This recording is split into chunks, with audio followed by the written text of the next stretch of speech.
Hello ನಮಸ್ಕಾರ. Lakshmiram YouTube ಚಾನಲ್‌ಗೆ ಸ್ವಾಗತ. ಇವತ್ತು ನಾನಿಲ್ಲಿ ನಿಮಗೋಸ್ಕರ ಒಂದು ಅದ್ಭುತವಾದ ರೆಸಿಪಿ ಬಂದಿದ್ದೀನಿ. ಮೊಸರು ಪನ್ನೀರ್ ಪಾಲಕ್ ಗ್ರೇವಿ ಹೇಗೆ ಮಾಡೋದಂತ ಹೇಳ್ಕೊಡ್ತೀನಿ ಬನ್ನಿ. ಇಲ್ಲಿ ಮೀಡಿಯಂ ಸೈಜ್ ಲೋಟದಲ್ಲಿ ನಾನು ಒಂದು ಕಪ್ ಮೊಸರು ತೊಗೊಂಡಿದ್ದೀನಿ. ಇಲ್ಲಿ ನಾನು ಒಂದು ಪನ್ನೀರ್‌ನ ತೊಗೊಂಡಿಟ್ಕೊಂಡಿದ್ದೀನಿ. ಇಲ್ಲಿ ನಾನು 6 ಗೋಡಂಬಿನ ತೊಗೊಂಡಿದ್ದೀನಿ, 2 ಸ್ಪೂನ್ ಕಸ್ತೂರಿ ಮೆಥಿನ ತೊಗೊಂಡಿದ್ದೀನಿ, 1 ಈರುಳ್ಳಿನ ಕಟ್ ಮಾಡಿ ಇಟ್ಕೊಂಡಿದ್ದೀನಿ, 1 ಪಲಾವ್ ಎಲೆ ತೊಗೊಂಡಿದ್ದೀನಿ, ಅರ್ಧ ಸ್ಪೂನ್ ಜೀರಿಗೆ ತೊಗೊಂಡಿದ್ದೀನಿ, 5 ಲವಂಗ ತೊಗೊಂಡಿದ್ದೀನಿ, ಬೆಳ್ಳುಳ್ಳಿ 3 ಗೆಡ್ಡೆ ತೊಗೊಂಡಿದ್ದೀನಿ, 1 ಇಂಚು ಚಕ್ಕೆ ತೊಗೊಂಡಿದ್ದೀನಿ, ಒಂದು ಅರ್ಧ ಸ್ಪೂನ್ ಕಾಳು ಮೆಣಸನ್ನು ತೊಗೊಂಡು ಇಟ್ಕೊಂಡಿದ್ದೀನಿ.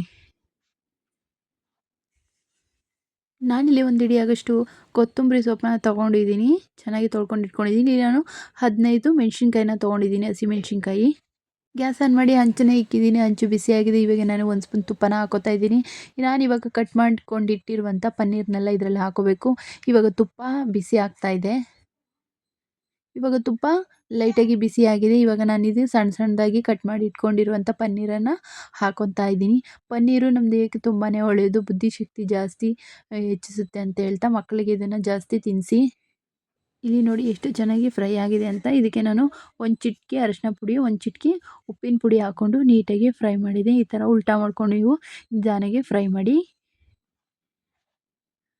ಫ್ರೈ ಆಗಿರೋ ಪನ್ನೀರ್ನೆಲ್ಲ ಒಂದು ಬೌಲಲ್ಲಿ ಹಾಕ್ಕೊಂಡಿದ್ದೀನಿ. ಅದಕ್ಕೆ ಸ್ವಲ್ಪ ಉಪ್ಪು ಹಾಕ್ಕೊಂಡು ಅದಕ್ಕೆ 1 ಕಪ್ ಮೊಸರನ್ನ ಹಾಕ್ಕೊಂಡು ಚೆನ್ನಾಗಿ ಮಿಕ್ಸ್ ಮಾಡ್ತಾ ಇದ್ದೀನಿ. ಮಿಕ್ಸ್ ಮಾಡಿ 1 ನಿಮಿಷ 2 ನಿಮಿಷ ಇದನ್ನು ಬಿಟ್ಟುಬಿಡಿ ಹಾಗೆ. ನಾನಿಲ್ಲಿ ಗ್ಯಾಸ್ ಸ್ಟವ್ನ ಆನ್ ಮಾಡಿ ಪಾತ್ರೆ ಇಟ್ಕೊಂಡಿದ್ದೀನಿ. ಪಾತ್ರೆಗೆ ಎಣ್ಣೆ ಹಾಕ್ಕೊಂಡಿದ್ದೀನಿ 3 ಸ್ಪೂನು. ಇದು ಚೆನ್ನಾಗಿ ಬಿಸಿಯಾಗಿದೆ. ಇವಾಗ ನಾನು ಕಟ್ ಮಾಡಿರೋಂಥ ಮಸಾಲನ ಎಲ್ಲ ಕೂಡ ಹಾಕ್ಕೊಂಡು ಮೆಣಸಿನ್ಕಾಯಿ, ಕೊತ್ತಂಬರಿ ಎಲ್ಲ ಕೂಡ ಹಾಕ್ಕೊಂಡು ನಿಧಾನವಾಗಿ ನಾವು ಫ್ರೈ ಮಾಡ್ತಾ ಬರಬೇಕು. ಇಲ್ಲಿ ನಾನು ತೊಳ್ಕೊಂಡು ಇಟ್ಕೊಂಡಿರುವಂಥ ಪಾಲಕನ್ನು ಕೂಡ ಹಾಕೋತಾ ಇದ್ದೀನಿ. ಇದಕ್ಕೆ ನಾನು 1 ಮುಕ್ಕಾಲು ಕಟ್ಟಾಗಷ್ಟು ಪಾಲಕ್ನ ತೊಗೊಂಡಿದ್ದೆ. ಇದಕ್ಕೆ ನಾನು ಇವಾಗ ರುಚಿಗೆ ತಕ್ಕಷ್ಟು ಉಪ್ಪನ್ನ ಹಾಕ್ಕೊಂಡು ನಿಧಾನವಾಗಿ ಫ್ರೈ ಮಾಡಬೇಕು.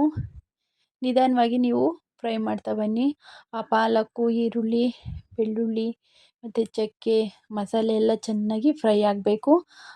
ಚೆನ್ನಾಗಿ ಇದು ಫ್ರೈ ಆದಷ್ಟು ಒಂದೊಳ್ಳೆ ಟೇಸ್ಟ್ ಕೊಡುತ್ತೆ ಮಸಾಲ. ನಾನಿಲ್ಲಿ ಮಿಕ್ಸಿ ಜಾರ್ ತೊಗೊಂಡಿದ್ದೀನಿ. ಅದಕ್ಕೆ ತಣ್ಣಗಾಗಿರುವಂಥ ಮಸಾಲೆನ ಹಾಕ್ಕೊಂಡು ರುಬ್ಕೊಳ್ಳೋಣ. ಗ್ಯಾಸ್ ಆನ್ ಮಾಡಿ ಪಾತ್ರೆನ ಇಟ್ಕೊಂಡಿದ್ದೀನಿ. ಅದೇ ಪಾತ್ರೆ ತೊಗೊಂಡಿದ್ದೀನಿ. ಇಲ್ಲಿ ನಾನು 1.5 ಸ್ಪೂನ್ ತುಪ್ಪ ಹಾಕೋತಾ ಇದ್ದೀನಿ. ತುಪ್ಪ ಹಾಕ್ಕೊಂಡು ನೀಟಾಗಿ ರುಬ್ಬಿರುವಂಥ ಮಸಾಲೆನ ಹಾಕ್ಕೊಂಡು ಇದನ್ನು ನಿಧಾನವಾಗಿ ಕಮ್ಮಿ ಉರಿಲಿ ಫ್ರೈ ಮಾಡಿ. ಇವಾಗ ಮಸಾಲೆಗೆ ಎಷ್ಟು ಬೇಕೋ ಅಷ್ಟು ನೀರು ಹಾಕ್ಕೊಂಡು ಚೆನ್ನಾಗಿ ಕುದಿಸಿದ್ದೀನಿ. ಇದಕ್ಕೆ ನಾನು ಮುಂಚೆನೇ ಮೊಸರು ಹಾಕಿ ಪನ್ನೀರ್ ಹಾಕಿ ಮಿಕ್ಸ್ ಮಾಡಿದ್ನಲ್ಲ ಅದನ್ನು ಹಾಕ್ಕೊತಾ ಇದ್ದೀನಿ. ನೋಡಿ ಇವಾಗ ಮಸಾಲೆ ಕುದಿ ಬರ್ತಿದೆ, ಆವಾಗ ನೀವು ಪನ್ನೀರನ್ನ ಹಾಕೋಬೇಕು. ನೋಡಿ ಎಷ್ಟು ಚೆನ್ನಾಗಿ ಕುದೀತಾ ಇದೆ. ಇದಕ್ಕೆ ನಾನು ರುಚಿಗೆ ತಕ್ಕಷ್ಟು 1/4 ಸ್ಪೂನು ಉಪ್ಪನ್ನ ಹಾಕ್ಕೊತಾ ಇದ್ದೀನಿ.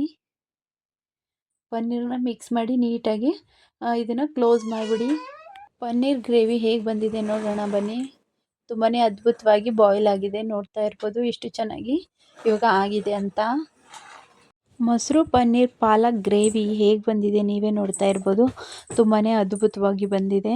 ನೀವು ಕೂಡ ಈ ಥರ ಆರೋಗ್ಯಕರವಾದ ಅಡುಗೆನ ಮಾಡ್ಕೊಳ್ಳಿ, ತಿನ್ಕೊಳ್ಳಿ ಅಂತ ಹೇಳ್ತಾ ನಾನು ಈ ವಿಡಿಯೋನ ನಿಮಗೆ ಈ ವಿಡಿಯೋ ರೆಸಿಪಿ ಇಷ್ಟ ಆಗಿದ್ದರೆ ದಯವಿಟ್ಟು ಸಬ್ಸ್ಕ್ರೈಬ್ ಬಟನ್ನ ಕ್ಲಿಕ್ ಮಾಡಿ, ಲೈಕ್ ಮಾಡಿ, ಶೇರ್ ಮಾಡಿ ಅಂತ ಹೇಳ್ತಾ ನಾನು ಇವಾಗ ಹೋಗ್ತಾ ಇದ್ದೀನಿ. ಬಾಯ್ ಬಾಯ್.